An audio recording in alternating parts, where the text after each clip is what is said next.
लोकतंत्र भारत का स्वभाव है, भारत की सहज प्रवृत्ति है। आपकी ये यात्रा इसलिए भी और विशेष हो गई है क्योंकि इस समय भारत अपनी आजादी के 75 साल का पर्व मना रहा है, अमृत महोत्सव मना रहा है। ये संयोग इस कार्यक्रम की विशिष्टता को तो बढ़ाता ही है, साथ ही हमारी जिम्मेदारियों को भी कई गुना कर देता है। साथियों, हमें आने वाले वर्षों में देश को नई ऊंचाइयों पर लेकर जाना है। असाधारण लक्ष्य हासिल करने हैं। ये संकल्प सबके प्रयास से ही पूरे होंगे और लोकतंत्र में, भारत की संघीय व्यवस्था में जब हम सबका प्रयास की बात करते हैं तो सभी राज्यों की भूमिका उसका बड़ा आधार होती है। देश के बीते सालों में देश ने जो हासिल किया है उसमें राज्यों की सक्रिय भागीदारी ने बड़ी भूमिका निभाई है। चाहे पूर्वोत्तर की दशकों पूरी समस्याओं का समाधान हो, दशकों से अटकी लटकी विकास की तमाम बड़ी परियोजनाओं को पूरा करना हो, ऐसे कितने ही काम हैं जो देश ने बीते सालों में किए हैं, सबके प्रयास से किए हैं। अभी सबसे बड़ा उदाहरण हमारे सामने कोरोना का ही है। इतनी बड़ी लड़ाई देश ने सब राज्यों को साथ लेकर जिस एकजुटता से लड़ी, वो अपने आप में ऐतिहासिक है। आज भारत 110 करोड़ वैक्सीन डोज, ऐसा बड़ा आंकड़ा पार कर चुका है। जो कभी असंभव लगता था वो आज संभव हो रहा है। इसलिए हमारे सामने भविष्य के जो सपने हैं, जो अमृत संकल्प है, वो भी पूरे होंगे। देश और राज्यों के एकजुट प्रयासों से ही ये पूरे होने वाले हैं। ये समय अपनी सफलताओं को आगे बढ़ाने का है। जो रह गया है उसे पूरा करने का है और साथ ही एक नई सोच, नए विजन के साथ हमें भविष्य के लिए नए नियम और नीतियां भी बनानी है। हमारे सदन की परंपराओं और व्यवस्थाएं स्वभाव से भारतीय हो। हमारी नीतियां, हमारे कानून भारतीयता के भाव को, एक भारत श्रेष्ठ भारत के संकल्प को मजबूत करने वाले हो। और सबसे महत्वपूर्ण, सदन में हमारा खुद का भी आचार व्यवहार भारतीय मूल्यों के हिसाब से हो। ये हम सबकी जिम्मेदारी है। इस दिशा में हमें अभी भी बहुत कुछ करने के अवसर है। साथियों, हमारा देश विविधताओं से भरा है। अपनी हजारों वर्ष की विकास यात्रा में हम इस बात को अंगीकृत कर चुके हैं कि विविधता के बीच भी एकता की भव्य, एकता की दिव्य अखंड धारा बहती है। एकता की यही अखंड धारा हमारी विविधता को संजोती है, उसका संरक्षण भी करती है। आज के बदलते हुए इस समय में हमारे सदनों की विशेष जिम्मेदारी है कि देश की एकता और देश की अखंडता के संबंध में अगर एक भी भिन्न स्वर उठता है तो उससे सतर्क रहना है। विविधता को विरासत के रूप में गौरव मिलता रहे, हम अपनी विविधता का उत्सव मनाते रहें, हमारे सदनों से ये संदेश भी निरंतर जाते रहना चाहिए। साथियों, अक्सर राजनेताओं के बारे में, जनप्रतिनिधियों के बारे में कुछ लोग ये छवि बना लेते हैं कि ये नेता है तो 24 घंटे राजनीतिक उठापटक में ही जुटे होंगे, किसी जोड़ तोड़ खींचतान में जुटे होंगे। लेकिन आप गौर करें तो हर राजनीतिक दल में ऐसे जनप्रतिनिधि होते हैं जो राजनीति से परे अपना समय, अपना जीवन समाज की सेवा में, समाज के लोगों के उत्थान में खपा देते हैं। उनके ये सेवा कार्य राजनीति में लोगों की आस्था को, विश्वास को मजबूत बनाए रखते हैं। ऐसे जनप्रतिनिधियों को समर्पित मेरा एक सुझाव है, हम अपने सदनों में बहुत सी विविधताएं करते हैं, जैसे प्राइवेट बिल लाते हैं उसके लिए समय निकालते हैं, कुछ सदनों में 0 ओवर के लिए समय निकालते हैं। क्या साल में 3-4 दिन, किसी सदन में 1 दिन, किसी समय 2 दिन ऐसे रखे जा सकते हैं कि जिसमें समाज के लिए कुछ विशेष कर रहे हमारे जो जनप्रतिनिधि हैं, उनके अनुभव हम सुने, वो अपने अनुभव बताएं, अपने समाज जीवन के इस पक्ष के बारे में भी देश को जानकारी दें। आप देखिएगा, इससे दूसरे जनप्रतिनिधियों के साथ ही समाज के अन्य लोगों को भी कितना कुछ सीखने को मिलेगा। राजनीतिक क्षेत्र के नेताओं का एक जो रचनात्मक योगदान भी होता है वह भी उजागर होगा, और जो रचनात्मक कामों में लगे हुए लोग हैं उनको भी राजनीति से दूरी बनाए रखने की जो प्रवृत्ति बढ़ती जा रही है, उसके बजाय ऐसी सोच, ऐसी सेवा करने वाले लोग राजनीति से जुड़ते जाएंगे तो राजनीति भी अपने आप में समृद्ध होगी। और मैं मानता हूं कि एक छोटी सी कमेटी बना दी जाए जो ऐसे अनुभवों के संबंध में स्क्रीनिंग कर लें, वेरीफाई कर लें, और फिर कमेटी तय करे कि भाई इतने लोगों का कथन होना चाहिए। तो आप देखिए, क्वालिटेटिवली बहुत चेंज आएगा। और मैं जानता हूं कि पीठाधीश जो हैं वे इन बातों को बहुत अच्छी तरह जानते हैं कि कैसे अच्छी से अच्छी चीजें खोज करके ले आना। लेकिन मैं मानता हूं कि इस तरह के आयोजन से बाकी सदस्यों को राजनीति से भी ज्यादा, राजनीति से भी कुछ अलग, कुछ न कुछ करने की प्रेरणा मिलेगी, और साथ ही देश को भी इस तरह के प्रयासों के बारे में जानने का अवसर मिलेगा। साथियों, हम क्वालिटी डिबेट को बढ़ावा देने के लिए कुछ भी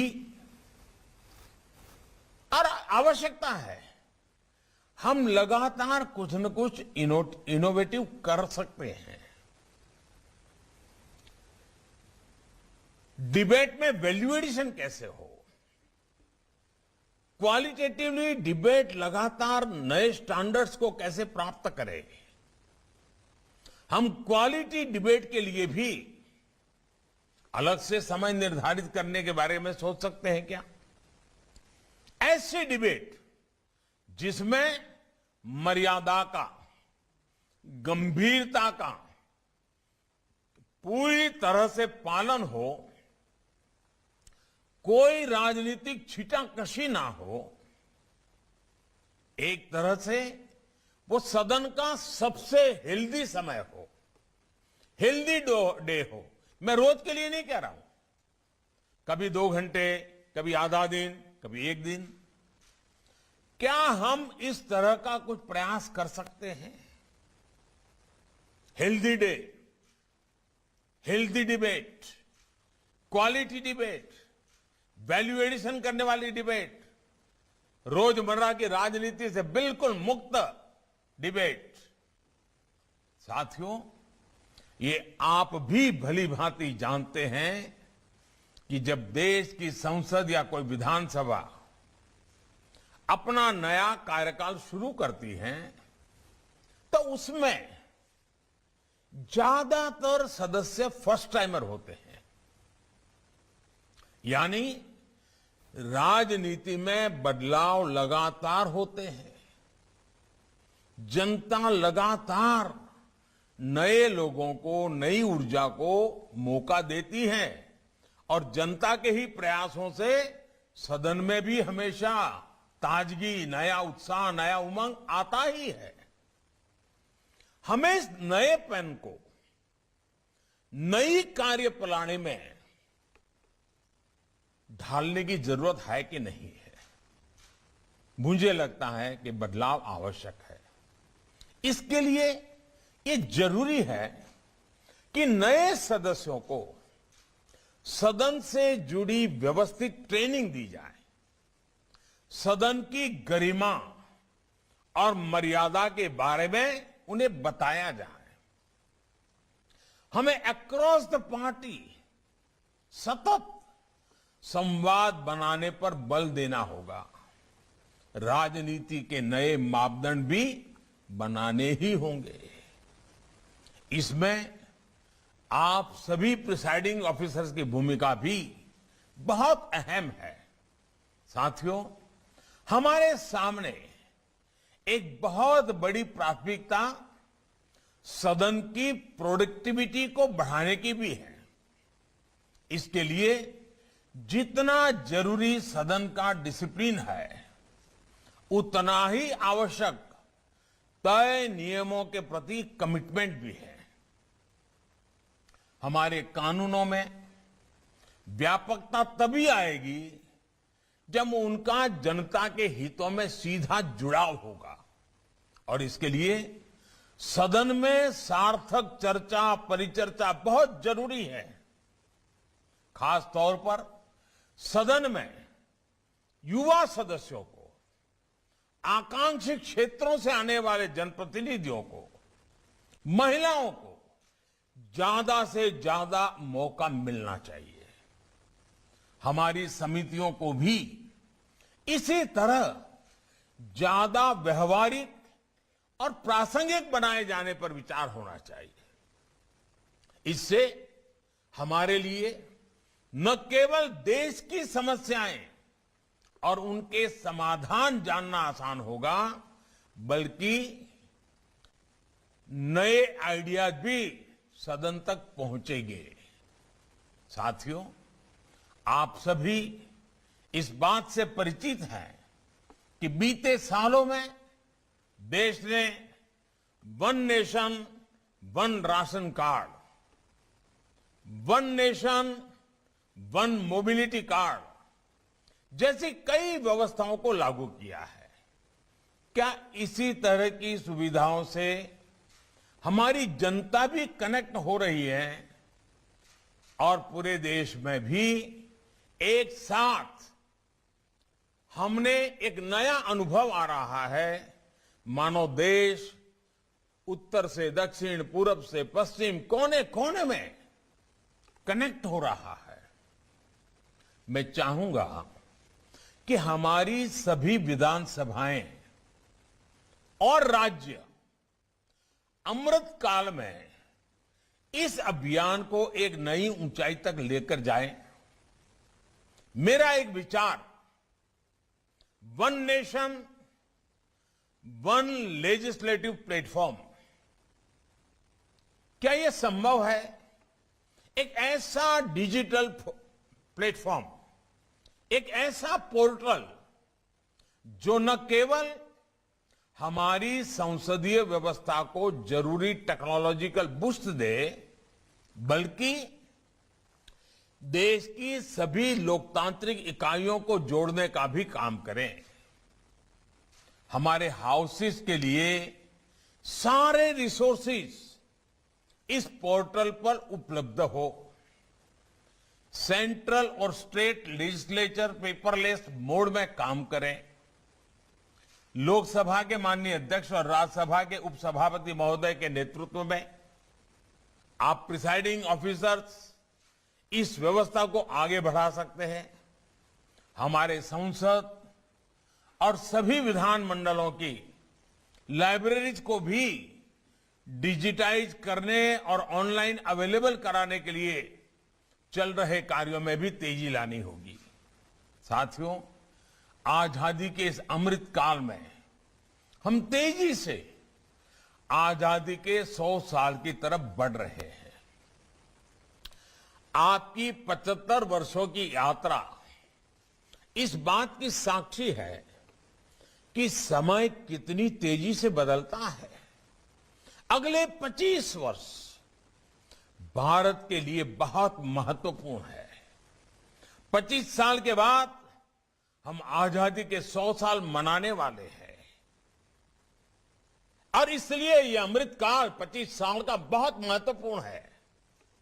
क्या इसमें हम एक मंत्र पूरी मजबूती के साथ, पूरे समर्पण के साथ, पूरी जिम्मेदारी के साथ एक मंत्र को चरितार्थ कर सकते हैं क्या?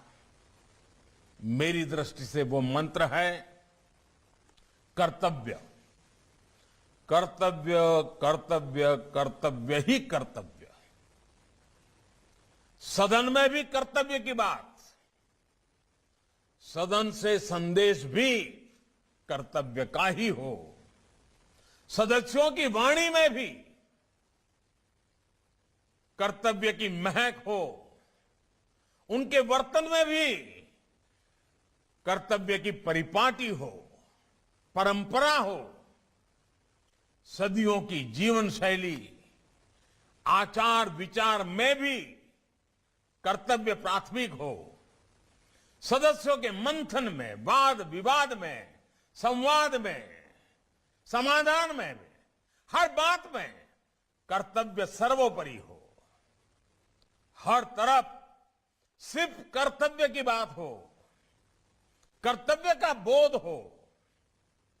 अगले 25 साल की हमारी कार्यशैली के हर पहलू में कर्तव्य को ही सर्वोच्च प्राथमिकता दी जाए। हमारा संविधान भी हमें यही कहता है। जब सदनों से यह संदेश जाएगा, जब सदनों में यह संदेश बार बार दोहराया जाएगा, तो इसका प्रभाव पूरे देश पर पड़ेगा, देश के प्रत्येक नागरिक पर पड़ेगा। देश बीते 75 वर्षों में जिस गति से आगे बढ़ा है, उससे कई गुना गति से देश को आगे बढ़ाने का मंत्र है कर्तव्य। 130 करोड़ देशवासियों का कर्तव्य, एक महान संकल्पों की पूर्ति के लिए कर्तव्य। मुझे पूरा विश्वास है कि आज जब संसदीय व्यवस्था की 100 वर्ष की इस नई पहल के लिए आप सबको मेरी तरफ से बहुत शुभकामनाएं हैं। आपकी इस समिट बहुत ही सफल हो। 2047 में देश को कहां ले जाना है, सदन उस पर क्या भूमिका अदा करेंगे, इसकी स्पष्ट रूपरेखा के साथ आप यहां से चलेंगे, देश को बहुत बड़ी ताकत मिलेगी। मैं फिर एक बार आप सबको बहुत बहुत बधाई देता हूं। बहुत बहुत धन्यवाद। प्रधानमंत्री नरेंद्र मोदी को आप सुन रहे थे पीठासीन अधिकारी के सम्मेलन को वीडियो कॉन्फ्रेंसिंग के जरिए संबोधित करते हुए और ये बताते हुए कि अगले 25 साल देश के लिए बहुत अहम है, क्योंकि 25 साल बाद आजादी के 100 साल पूरे होने जा रहे हैं और पूरा देश जिस तरीके से अमृत महोत्सव का जश्न मनाता हुआ अभी से दिखाई दे रहा है। आने वाला वक्त बेहद खास है। कोरोना के खिलाफ ऐतिहासिक लड़ाई हम सभी ने एक साथ मिलकर लड़ी है। 110 करोड़ डोज इस वक्त लग चुकी है और वैक्सीनेशन अभियान भी लगातार तेजी से जारी है। लोकतांत्रिक देश में संवाद बहुत जरूरी है और इस देश में हर स्तर पर संवाद होता है।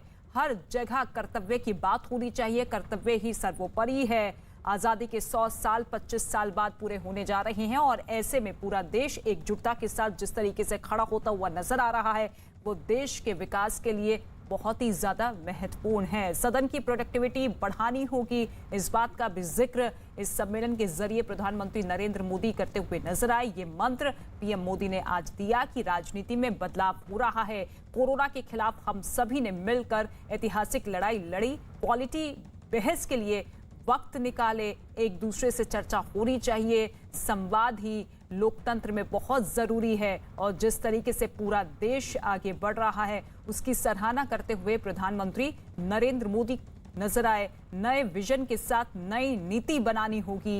ये पीठासीन अधिकारी का कार्यक्रम जिसमें पीएम मोदी ये खास बातों का जिक्र करते हुए नजर आए, मंत्र देते हुए नजर आए कि किस तरीके से सदन को सुचारू रूप से चलाना है, जिसमें सत्ता पक्ष और विपक्ष की भागीदारी होनी चाहिए, संवाद होना चाहिए, जनता से जुड़े मुद्दों को उठाना चाहिए और राजनीति जिस तरीके की हो रही है उसमें बदलाव हम सभी महसूस कर रहे हैं।